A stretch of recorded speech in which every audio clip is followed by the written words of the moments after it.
رسول اللہ صلی اللہ علیہ وسلم نے فرمایا ان اللہ لا یستحیی من الحق، اللہ تعالیٰ حق بات کو بیان کرنے سے حیا نہیں کرتے۔ تو غسل کے جو مسائل ہیں ان میں بھی بعض دفعہ کچھ ایسی باتیں آتی ہیں جو بظاہر حیا کے خلاف ہیں، لیکن علم کی ایک بات ہے، سیکھنے اور سکھانے میں حیا اگر کریں گے تو پھر ظاہر ہے ساری زندگی جاہل ہی رہے گا انسان۔ اور غسل کے مسائل سیکھنا اس لیے ضروری ہے کہ غسل جب فرض ہوتا ہے تو جب تک مکمل غسل نہ ہو آپ کی نماز ادا نہیں ہوتی۔ رسول اللہ صلی اللہ علیہ وسلم نے فرمایا الماء من الماء، حدیث ہے کہ غسل فرض ہوتا ہے خواہش نفس کے ساتھ جسم سے منی خارج ہونے سے۔ مرد پہ غسل کب فرض ہوگا؟ جب اس کے جسم سے شہوت کے ساتھ منی خارج ہو۔ منی بالکل سفید رنگ کی چیز ہے، ایک ہوتی ہے مزی۔ شہوت پیدا ہونے سے اگر کسی کے مرد یا عورت کے صرف رطوبت خارج ہونا شروع ہو گئی، اس سے غسل فرض نہیں ہوتا۔ جب تک مکمل شہوت پوری نہیں ہو جاتی اور مادہ منویہ خارج نہیں ہو جاتا، چاہے احتلام کی صورت میں ہو یا کسی بھی طرح سے ہو۔ مردوں کے ساتھ چونکہ یہ بہت زیادہ ہوتا ہے نائٹ فال کی صورت میں، مردوں پر غسل کی یہ صورت بہت زیادہ فرض ہوتی ہے۔ جیسے ہی بلوغت ہوتی ہے تو احتلام شروع ہو جاتا ہے، ہفتے میں 1 دفعہ 2 دفعہ 3 دفعہ، بعض نوجوانوں کو روزانہ بھی 2 دفعہ ہوتا ہے، جبکہ خواتین میں یہ والے غسل کی صورت بہت ہی کم ہوتی ہے کہ ان کو نائٹ فال ہو یا اس طرح سے غسل فرض ہو۔ ہزاروں میں کسی ایک عورت کے ساتھ ایسا ہوتا ہے۔ ایک صورت تو یہ ہے غسل فرض ہونے کی۔ دوسری صورت کیا ہے کہ جب انسان اپنی زوجہ کے ساتھ ملاپ کرے اور انٹرکورس ہو جائے، چاہے اس صورت میں ڈسچارج دونوں میں سے کوئی ہو یا نہ ہو، لیکن دونوں پہ غسل فرض ہو جائے گا، مرد پہ بھی اور عورت پہ بھی۔ یہ تو مردوں کے غسل کے فرض ہونے کا۔ مردوں کے غسل میں ایک چیز یہ بھی ہے کہ اگر آپ نے رات کو نیند کی اور صبح آپ اٹھے اور آپ نے کپڑوں پہ نشان دیکھا، اب آپ کو یہ پتہ نہیں چل رہا کہ یہ منی کا نشان ہے یا مزی کا ہے، تو بھی آپ پر غسل کرنا فرض ہے۔ یہی سمجھا جائے گا کہ یہ آپ خواب میں ڈسچارج ہوئے ہیں۔ عورت پر جو غسل فرض ہوتا ہے ایک اور صورت میں ہوتا ہے کہ جب خواتین کو ایام آنا بند ہو جاتے ہیں، حیض یا نفاس سے جب پاک ہو جائیں، تو بھی ان پہ غسل فرض ہے۔ یہ تو غسل کی فرضیت سے متعلق احکام تھے۔ کچھ چیزیں ایسی ہیں جن میں غسل سنت ہے، فرض نہیں ہے۔ جمعہ کا دن غسل کرنا، رسول اللہ صلی اللہ علیہ وسلم نے بہت زیادہ تاکید کی ہے۔ جو مسلمان ہفتے میں 1 دفعہ بھی نہیں نہاتا، وہ کتنا ہی نیٹ کلین ہو، مگر شریعت کی نظر میں وہ قابل ملامت ہے، اسے تانے دینے چاہیے کہ شرم نہیں آتی، ہو مسلمان مگر رہتے ہو بھنگیوں اور چماروں کی طرح۔ ملامت تو اسی کو کہتے ہیں۔ اس کی دلیل رسول اللہ صلی اللہ علیہ وسلم نے فرمایا، صحیح حدیث ہے، حق علی کل مسلم ان یغتسل کل اسبوع مرۃ، کہ ہر مسلمان پر لازم ہے کہ وہ ہفتے میں کم از کم 1 مرتبہ غسل کرے۔ ہر مسلمان پر لازم ہے، چاہے اس پہ غسل فرض نہ بھی ہو۔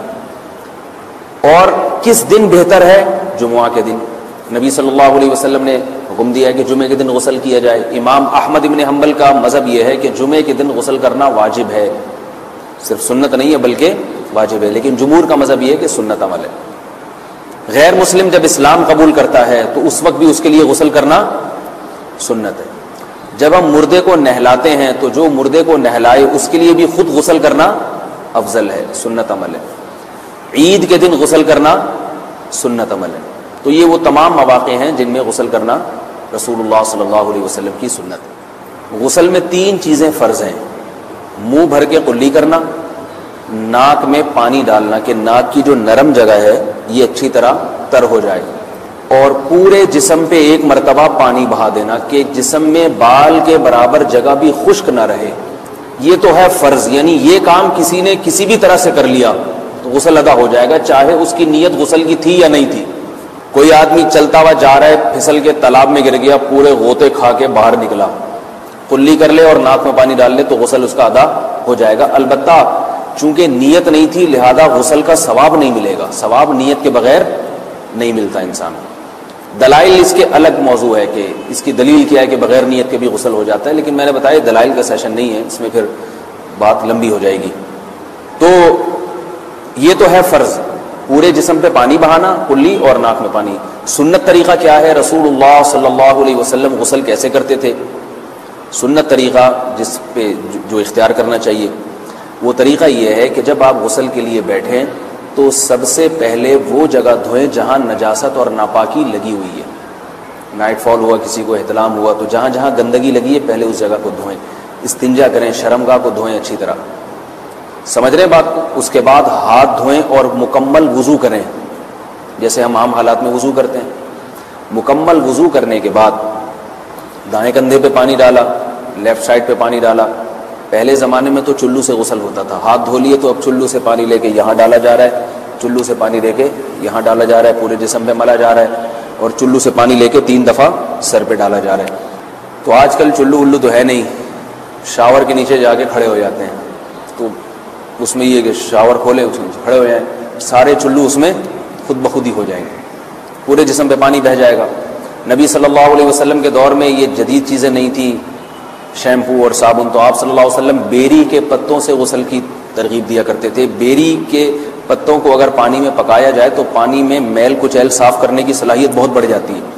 ہمارے زمانے میں اس تکلف کی ضرورت نہیں ہے، صابن ملتے ہیں اس سے نہایا کریں. بہرحال کہنے کا مقصد یہ آپ لوگوں سے تو یہ سنت طریقے سے غسل ہو جائے گا آپ کا. سمجھ رہے ہیں بات کو؟ سب سے پہلے استنجا کیا، اس کے بعد وضو کر لیا، اس کے بعد غسل کر لیا. اگر کسی نے غسل میں وضو نہیں کیا اور ویسے ہی پورے جسم پہ پانی بہا دیا تو بھی اس کا وضو خود بخود ہو جائے گا. اس غسل سے وہ نماز پڑھ سکتا ہے، کیونکہ بعض لوگ غسل کرنے کے بعد دوبارہ وضو کر رہے ہوتے ہیں. اس کی ضرورت نہیں ہے، کیونکہ جب غسل کرتے ہیں تو وضو والے اعضاء تو خود بخود اس میں دھل جاتے ہیں. یہ ہے غسل کا طریقہ.